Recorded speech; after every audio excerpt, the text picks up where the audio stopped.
Watership Down by Richard Adams. A novel. Introduction.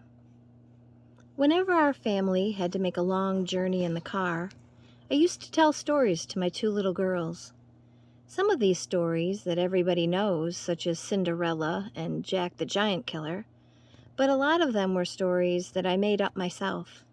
And my daughters particularly liked these because they felt that they were their own stories and no one else's, made up for their own enjoyment. One day when we had to make a journey of over 100 miles, they asked for a long story, which we have never heard before. Such a story could only be spontaneous. I began improvising and started with the first thing that came into my head. Once upon a time, there were two rabbits called Hazel and Fiver. For some of the animals in the story, I took characteristics and features from real people I had met over the years, so that each rabbit had a distinct individual personality. As for Kahar the seagull, he was based on a Norwegian resistance fighter whom I had met during the war. Fiver was derived from Cassandra, the Trojan prophetess who was cursed by the god Apollo, always to tell the truth and never to be believed. To Hazel I gave the qualities of an officer under whom I had served. He had the natural power of leadership. He was not only brave, but modest and retiring, yet with excellent judgment. Bigwig was based upon another officer I knew, a tremendous fighter, who was at his best when he had been told exactly what he had to do.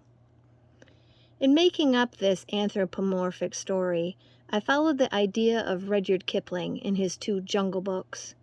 That is to say, although my rabbits could think and talk, I never made them do anything physical that real rabbits could not do.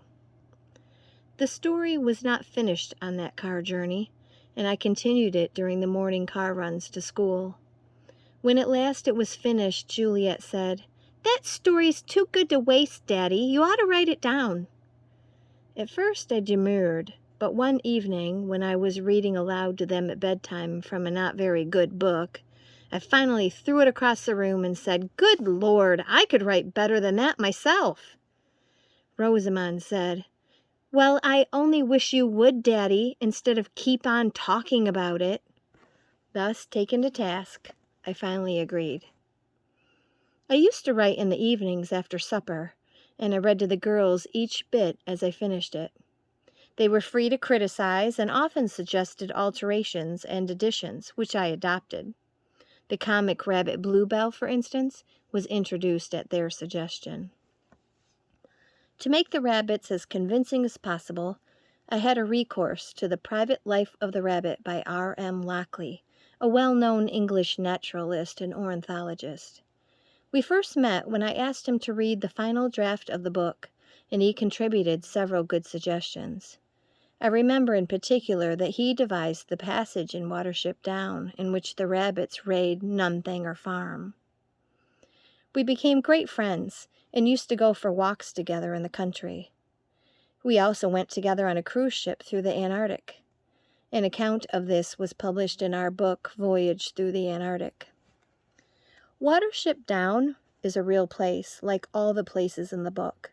It lies in North Hampshire, about 6 miles southwest of Newbury and 2 miles west of Kingsclear. When I was a little boy, I often walked on the downs with my father, who used to point out the birds and wildflowers, and thus began my lifelong love of natural history. The downs form a singular feature of southern England. Geologically, they are chalk, and have several birds and wildflowers peculiar to the chalk country. The Ordnance Survey map for this area is sheet 174, which includes Watership Down in square 4957. This and sheet 185 cover the whole area of the story. The rabbit language Lepine was invented word by word in the course of writing. This took place wherever a rabbit word was needed, rather than words used by human beings. For example, going above ground to feed is a phrase hardly needed by human beings, but rabbits would need a single word. a word they quite often needed to use, for example, silflay. Again, tharn was a rabbit word meaning stupefied or paralyzed with fear. The Lapine plural suffix il, rather than the English suffix s, was used to help to emphasize that Lapine was a different language. There's a certain amount of Arabic influence, for example, raqqa and kahar. Bahar is one of the Arabic words for sea. Again, some of the invented words were given a kind of wuffy, fluffy sound. For example, ifrafa, the sort of noises that rabbits might make if they did talk. There's no grammar or construction in the language. It is simply a motley collection of substantives, adjectives, and verbs. Here and there, a word is onomatopoeic. For example, roodadoo, the sound of a tractor going along. With regard to the epigraphs at the head of each chapter, Juliet said, I like them, because when you read one for the first time, you can't imagine how it's going to have anything to do with the story. And then, as you read on, you see how it does.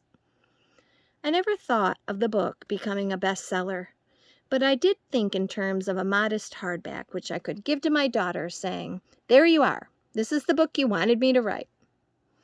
I submitted it to one publisher after another, as well as to several literary agents. It was rejected again and again, 7 times in all. Always on the same grounds. Older children wouldn't like it because it is about rabbits, which they consider babyish. And younger children wouldn't like it because it is written in an adult style. I refused to alter the draft in any way, and went on knocking on doors. One day I read in The Spectator a review of a book called Wood Magic by the Victorian author Richard Jefferies, first published in 1881 and never reprinted until now. It occurred to me that the publisher who had reprinted Wood Magic might possibly react favorably to my book. His name, I saw from the review, was Rex Collings. I guessed that this was a fairly small firm without much capital, but it was worth a try. I got in touch with him and submitted the fair typescript. My judgment was right. Rex Collings accepted the book at once, and it was he who gave it the title, Watership Down. The first edition consisted of no more than 2,500 copies, as much as Rex Collings could afford.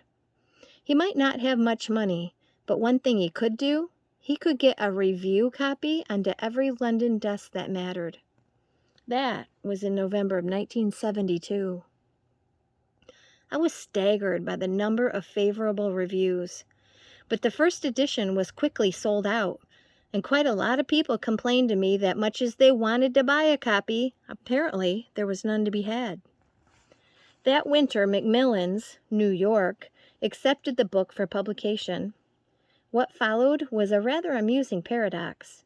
The American edition, a much larger one, attracted attention of the United Kingdom, so that in effect the book came from America to England. The Penguin edition appeared in 1974. The deluxe edition, beautifully illustrated by John Lawrence, appeared in 1976. Since that time, the book has never been out of print and has been published in many translations throughout the world. Year by year, I receive a great deal of fan mail, and not only from young people, but people of all ages. Following the example of the Duke of Wellington, who replied personally to every letter he received, I do my best to answer. Naturally, I am glad that the book has been enjoyed by so large a public, that it plainly has a wide appeal, although the reason has never been altogether clear to me. I want to emphasize that Watership Down was never intended to be some sort of allegory or parable. It is simply the story about rabbits, made up and told in the car.